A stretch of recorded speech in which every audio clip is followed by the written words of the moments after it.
Stop forcing everything. Let God take over. Carl Jung. Carl Jung observed that the harder a mind insists it has no need of anything beyond itself, the more violently some substitute climbs onto the empty throne, dressed up as ambition, or discipline, or sheer grinding willpower. Jung wrote in Collected Works 13, paragraph 54, that the gods have become diseases, meaning what was once approached with reverence, given a temple, a season, a rest, now returns as compulsion when we deny it any dwelling place. So the very forcing you are so proud of, the calendar crammed, the outcome gripped white-knuckled, may not be strength at all. It may be an old hunger wearing modern clothes, a hunger for something to finally hold you, instead of you holding everything yourself. Before we go further, if this way of thinking is new to you, consider staying close by subscribing, so that tomorrow's teaching finds you the same quiet way this one did. The first key is this: forcing is not devotion. It is the ego auditioning for a job that was never its own. Imagine a woman who plans her entire month down to the hour, who treats every uncertainty as an enemy to be managed, who cannot sit in a waiting room without also solving tomorrow's problem in her head. She calls this responsibility. But Jung would have asked what she is so afraid will happen if she simply stopped gripping for one afternoon. Notice the pattern more closely. She checks her phone before she is even fully awake.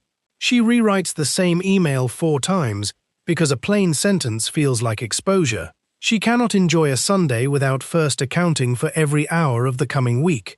And if a friend suggests she simply wait and see, she feels something close to panic, not because waiting is dangerous, but because waiting requires trusting a process she is not personally steering. The ego, Jung taught, is a small chamber of consciousness floating inside a much larger house called the psyche, and when that small chamber forgets it is small, when it starts acting like the whole house, it takes on a task no single room was built to carry, the task of guaranteeing the outcome of a life. This is why so much forcing produces exhaustion rather than peace. A room straining to do the work of a house will always ache at the seams. No wonder the shoulders tighten before difficult conversations. No wonder sleep will not come until the body has rehearsed every contingency twice. You were never meant to be the architect of everything that happens to you, only its honest inhabitant, and an inhabitant does not need to have built the walls to live inside them well. So let this be the quiet resolution I speak, and speak again. I release the ego from the job of being God. I release the ego from the job of being God. The second key is this: when the religious function of the psyche is denied a legitimate outlet, it does not vanish. It goes underground and resurfaces as something smaller and more demanding. Jung noticed this again and again in patients who told him they had left faith behind entirely and were free of it, and yet who could not stop needing a cause to worship, a diet to obey with the fervor of a monk, a career to serve as if it alone could confer salvation. The shrine had not closed, it had only moved, from the altar to the achievement, from the Sabbath to the sales quota. And the trouble with a hidden shrine is that it never announces its terms, it simply demands, and calls the demanding ambition. Jung wrote in Collected Works 11, paragraph 509, that among his patients, in the second half of life, every one of them fell ill for having lost a religious outlook on life, not a creed necessarily, not a church attendance record, but a working relationship with something larger than the personal will. And notice how ordinary the substitute can look from the outside. Imagine a woman who gave up on any faith years ago, who would tell you plainly that she believes in nothing beyond herself, and yet who cannot miss a single morning at the gym without a private wave of guilt that feels almost confessional, who tracks every calorie the way a monk once tracked every prayer hour, who feels something close to shame, not disappointment, shame. If the streak breaks, ask what exactly is being worshipped there. It is not health. Health does not require punishment for a missed day. It is devotion that has lost its temple and built itself a smaller one out of a treadmill and a tracking app. Imagine a man in his 50s who built 3 successful companies and cannot explain why none of it feels like enough. He assumes he simply has not built enough yet, so he starts a 4th. Jung would suspect instead that the man is trying to worship his own effort because nothing else has ever been offered a place at the table. The altar was never dismantled, it was only relabeled quarterly earnings, and here is what makes this so hard to see from inside it. The hidden shrine always dresses itself as virtue, discipline, ambition, self-improvement, so the person kneeling before it feels admirable rather than driven, feels responsible rather than compelled, and only notices the compulsion later, in the sleepless nights before a board meeting that should not carry this much weight, in the quiet dread of a single missed rep, a single missed quarter, a single missed morning. So here is a resolution worth saying quietly to yourself. I give the sacred a legitimate room instead of a hidden one. I give the sacred a legitimate room instead of a hidden one. The third key is this. There is a difference between believing something and encountering it, and forcing lives entirely on the belief side of that line. Jung was once asked on a BBC broadcast in 1959 whether he believed in God, and he answered, "I know. I don't need to believe. I know."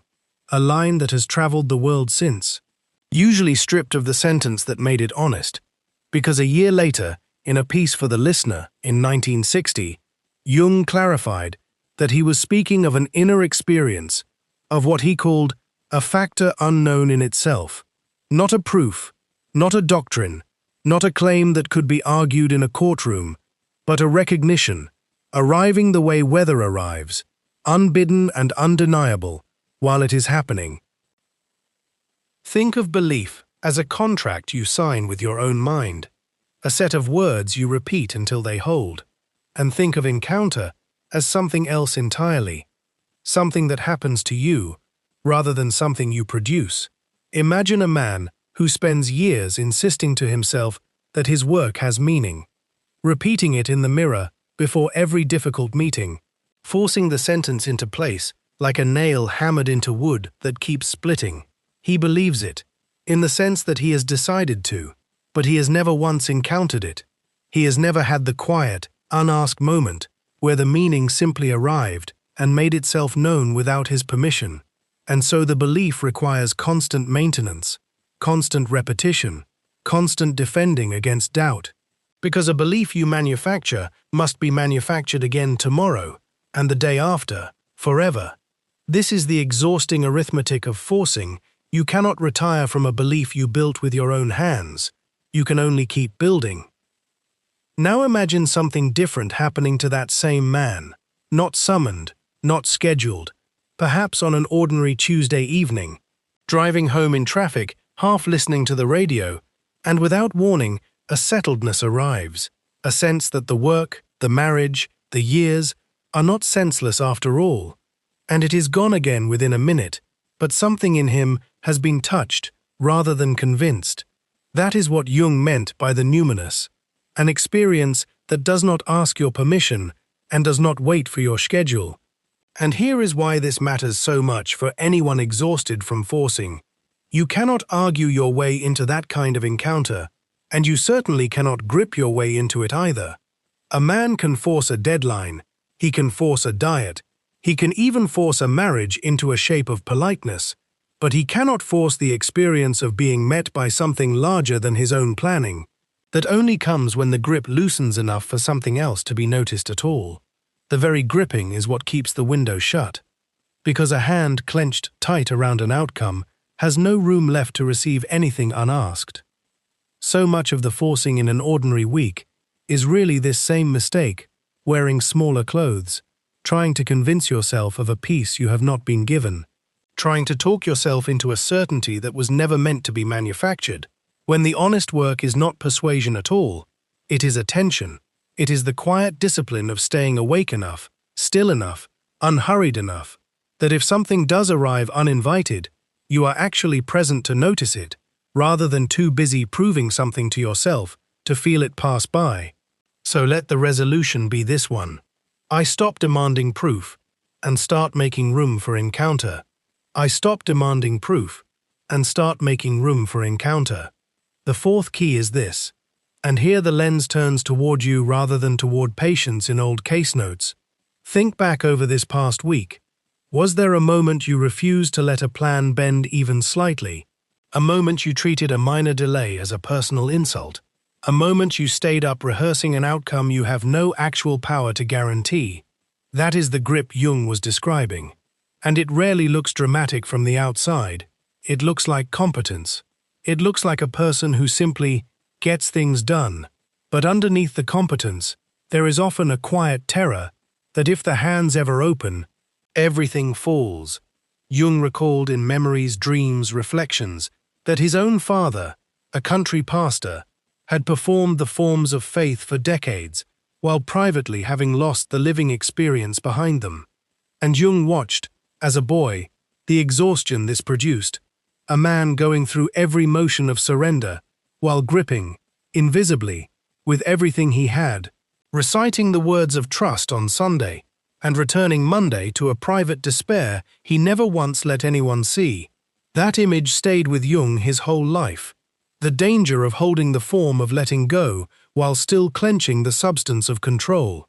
And it is worth sitting with how ordinary this pattern looks, once you know to watch for it.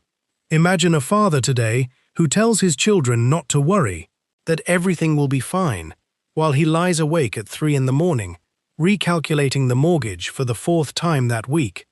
The words of ease leaving his mouth, while his whole body stays braced.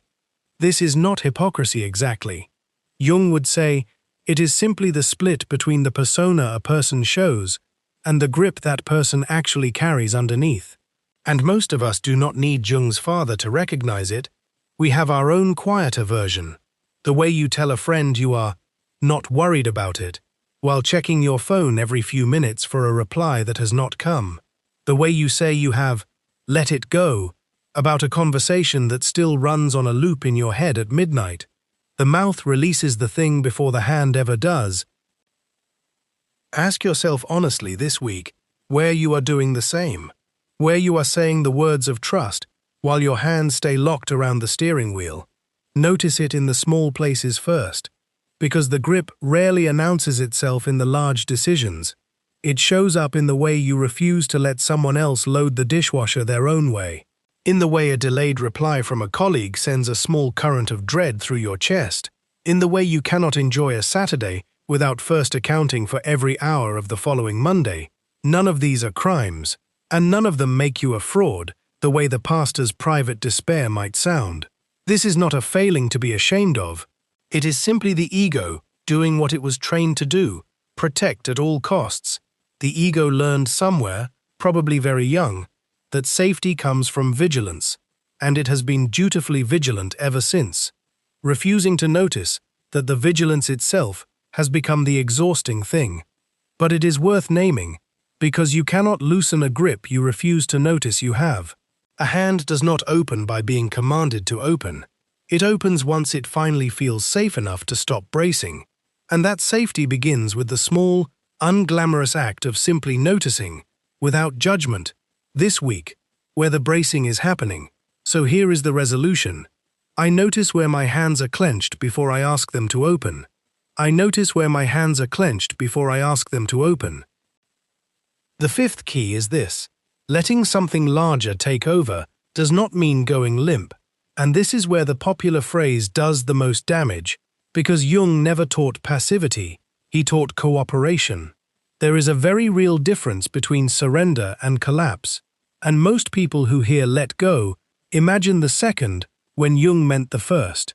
Imagine a sailor who has spent the whole voyage fighting the wheel, exhausted, soaked, furious at the wind for not obeying him, cursing the current as though it owed him an apology.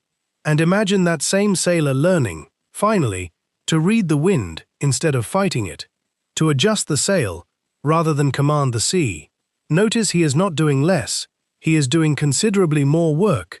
Work of attention, work of listening, work of small constant adjustment, rather than one great exhausting grip held for hours. This is what Jung meant by relationship with the unconscious, and by extension, with what religious language calls the divine. The ego's proper task was never to manufacture the outcome. Its task was to notice what is already moving and align with it honestly. This is why Jung took dreams so seriously, and inner images, and the quiet promptings that arrive unasked, because these are the wind.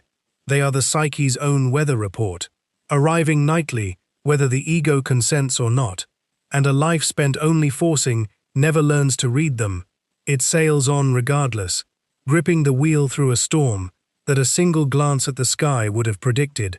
Imagine a woman who dreams 3 separate times of losing her keys in the same unfamiliar house, and dismisses each dream as noise because she has a schedule to keep, and then wonders, months later, why she feels locked out of her own life. The dream was not a warning from outside, it was the wind she refused to read. Jung would say the unconscious had been trying to adjust her sail for months, quietly, patiently, while she kept both hands on a wheel that was steering her nowhere new. Consider too the ordinary version of this. A man forces his career forward for 20 years and calls it drive, never once asking whether the direction itself still fits who he has become. He measures progress only by speed, never by heading, and then wonders, at 50, why arriving at the destination feels like arriving nowhere at all. The forcing was never the problem in itself. Effort is not the enemy here. The problem was effort spent, with no ear turned toward whether the effort still served anything real. Cooperation asks a harder question than force does. It asks not, how do I make this happen, but what is already trying to happen here, and am I willing to notice it? And that second question is far more uncomfortable than the first, because it requires admitting you might not already know best. It requires a kind of humility the gripping hand never has time for. That question cannot be answered by gripping harder. No amount of white-knuckled determination will make a closed door read as open. It can only be answered by going quiet enough to hear, by sitting with an unresolved evening instead of filling it, by writing down a dream instead of rushing past it, by noticing the small resistance in the body before forcing the calendar to swallow it whole. This is not resignation. The sailor still trims the sail, still holds the tiller, still gets soaked by the same storm, but he is no longer at war with the sea. He has stopped mistaking the wind for an enemy and started treating it as information. That shift alone, Jung taught, changes exhaustion into something closer to partnership. So speak this resolution with me. I trade the wheel I fight for the wind I finally listen to. I trade the wheel I fight for the wind I finally listen to. The 6th key is this, and it is the one that gathers everything else into a single working practice you can actually carry into your week. Jung once described a private test he used for himself, recorded in Memories, Dreams, Reflections.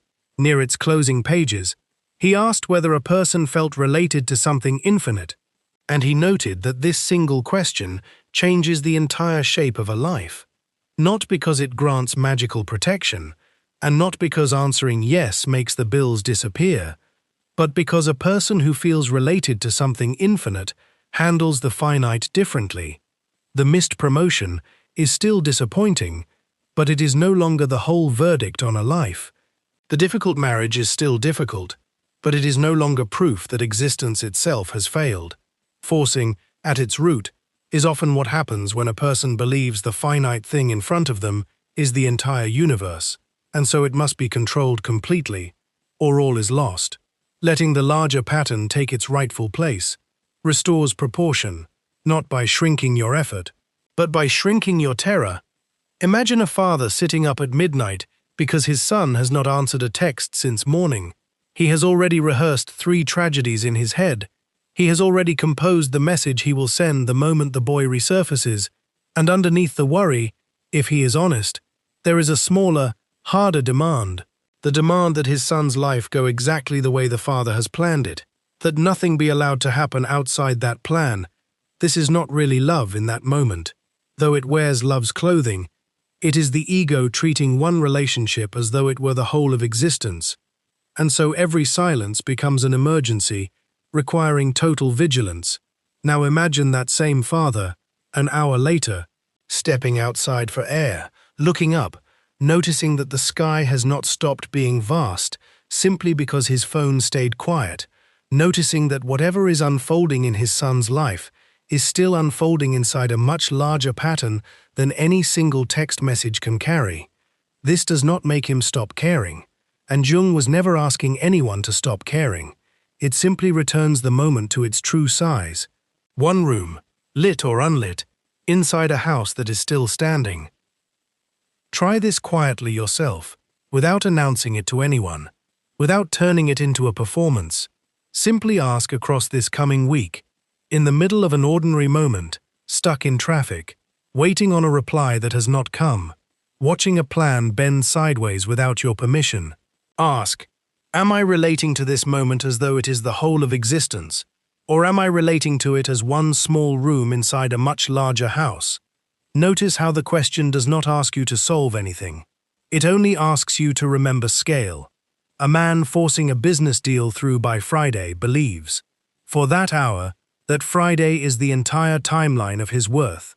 A woman gripping a conversation toward the apology she is owed believes, for that hour, that this single exchange is the whole of her dignity. The question does not deny that these moments matter. It simply refuses to let any one of them swallow the sky whole. Jung never promised that this question dissolves difficulty. He only observed that it changes what difficulty is allowed to mean. This is the entire difference between forcing and cooperating. Forcing treats every obstacle as an emergency, because nothing larger is presumed to be holding the frame. Cooperating treats the obstacle as one weather pattern inside a sky that continues regardless. And the strange relief in this is that you do not have to feel the infinite constantly for the question to work. You only have to remember, in the ordinary moment, that it exists at all, the way a person does not need to see the ocean to know it is still there past the hill. And so the grip, slowly, without any dramatic surrender, without any collapse, simply loosens, because it no longer has to hold up the whole sky by itself. The shoulders come down, not because the problem vanished, but because the problem was never asked to be everything. So let the resolution here be the deepest one. I remember I am one room, not the whole house. I remember I am one room, not the whole house. Here is the whole picture. Forcing is the ego mistaking itself for the entire psyche. The sacred denied a proper room returns wearing the mask of ambition. Believing is not the same as encountering, and only one of them can be forced. Your clenched hands this week are simply the ego protecting what it fears will otherwise fall. Cooperation reads the wind instead of fighting the wheel, and the whole of it rests on one honest question asked quietly in ordinary moments. Am I relating to this as the entire universe, or as one room inside a larger house? Jung wrote that the gods have become diseases when they are given no legitimate home, and perhaps the gentlest thing you can do this week is not to force an answer to any of this, but simply to notice, without gripping, where the larger pattern has been trying to hold you all along, while your hands were too busy holding everything themselves, and that, quietly, is what it means to stop forcing and let something larger finally take its place.